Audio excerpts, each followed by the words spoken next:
Good morning, નમસ્કાર. એક નજર આજની ગુજરાત સમાચારની મુખ્ય હેડલાઇન્સ પર. મણિપુરમાં હિંસા બેકાબુ છે. અલગ અલગ નેતાઓના ઘરને આગચંપી કરવામાં આવે છે, એટલે કે આગને હવાલે થયા છે. 4 ધારાસભ્યોના મકાન બંગલા આગને હવાલે થયા છે. મણિપુરમાં હિંસાનો જે જ્વાળામુખી છે તે બેકાબુ થયો છે. મણિપુરને બચાવવા બિરેન સિંહની સરકાર નિષ્ફળ, અમે સમર્થન પાછું લઈશું તેવું એનપીપીની જાહેરાત છે. મસ્ક સાથે મેચ જોવા ટ્રમ્પે કેબિનેટની પસંદગી પર બ્રેક મારી છે. નેતન્યાહુના ઘર પર હિઝબુલ્લાહનો મહિનામાં બીજો રોકેટ હુમલો થયો છે. રિફાઇનરીની આગમાં મેજિસ્ટ્રેટ તપાસના આધારે આદેશ અપાયા છે. વડોદરામાં 5 લાખ ઉપરાંત વિદ્યાર્થીઓના બીજા શૈક્ષણિક સત્રનો આજથી પ્રારંભ.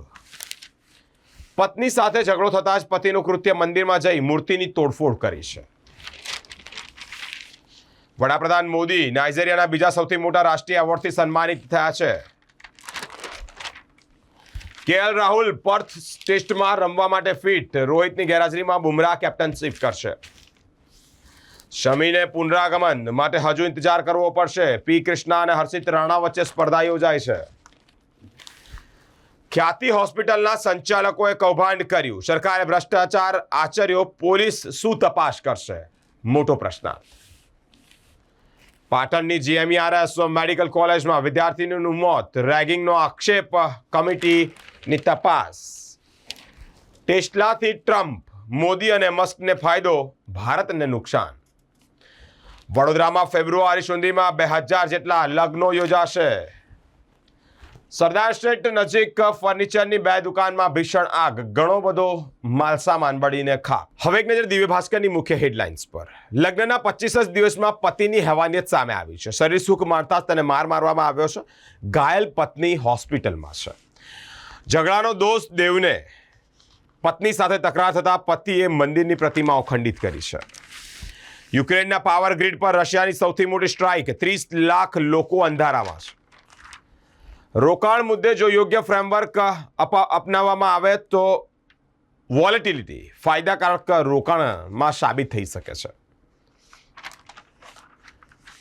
ઓનલાઈન ખરીદેલો સામાન પાછો કરવા આવતા મોટી કંપનીઓને ગત વર્ષે 45% નુકસાન. હવે વિદ્યાર્થીઓને 3 વર્ષનું યુજી 2.5 વર્ષમાં, 4 વર્ષનું યુજી 3 વર્ષમાં પૂર્ણ કરવાનો વિકલ્પ મળશે.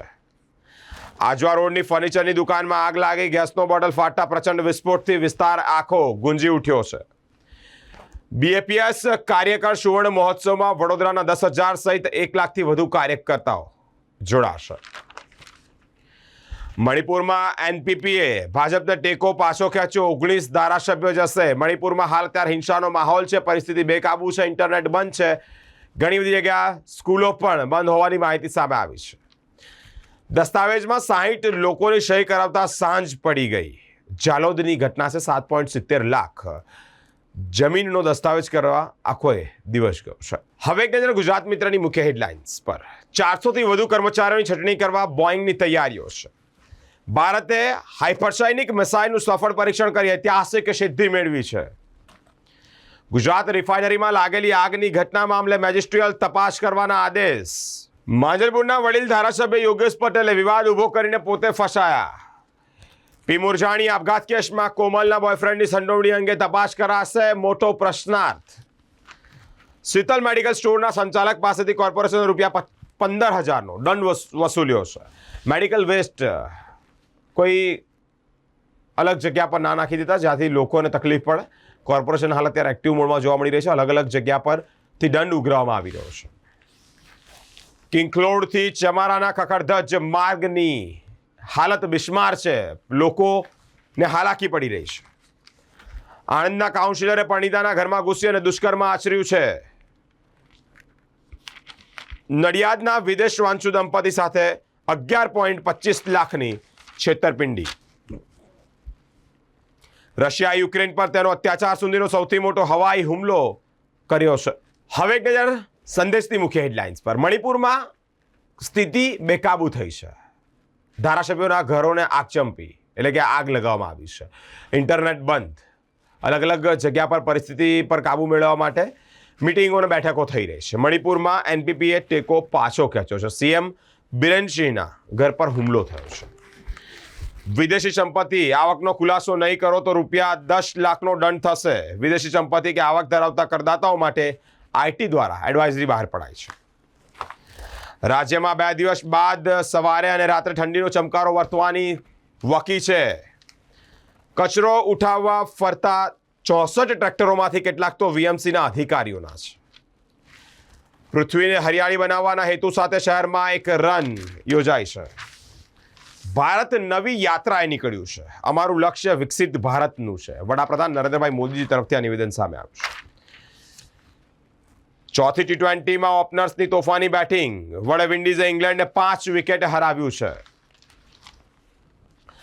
દાદા ભગવાનની જન્મભૂમિ ખાતે જન્મોત્સવની ઉજવણી સંપન્ન થઈ છે. સંસારની કાળઝાળ ગરમીથી શાંતિની ઠંડકમાં વિસામો. અલગ અલગ ધર્મના વડાઓ, અલગ અલગ ધર્મના અગ્રણીઓ આજ ઈચ્છી રહ્યા છે કે વિશ્વમાં શાંતિ, આત્મીયતા, સ્નેહ અને મિલનનું વાતાવરણ જળવાઈ રહે. સુરતમાં મર્ડર કરીને ભાગેલા 3 આરોપીઓ ભરૂચથી ઝડપાયા છે. રિફાઇનરી આગની ઘટનામાં મેજિસ્ટ્રીયલ તપાસના આદેશ. હવે એક નજર ગુજરાતની અસ્મિતા ન્યૂઝપેપરની મુખ્ય હેડલાઇન્સ પર. મણિપુરની હિંસાની આગ ધારાસભ્યોના ઘર સુધી પહોંચી છે.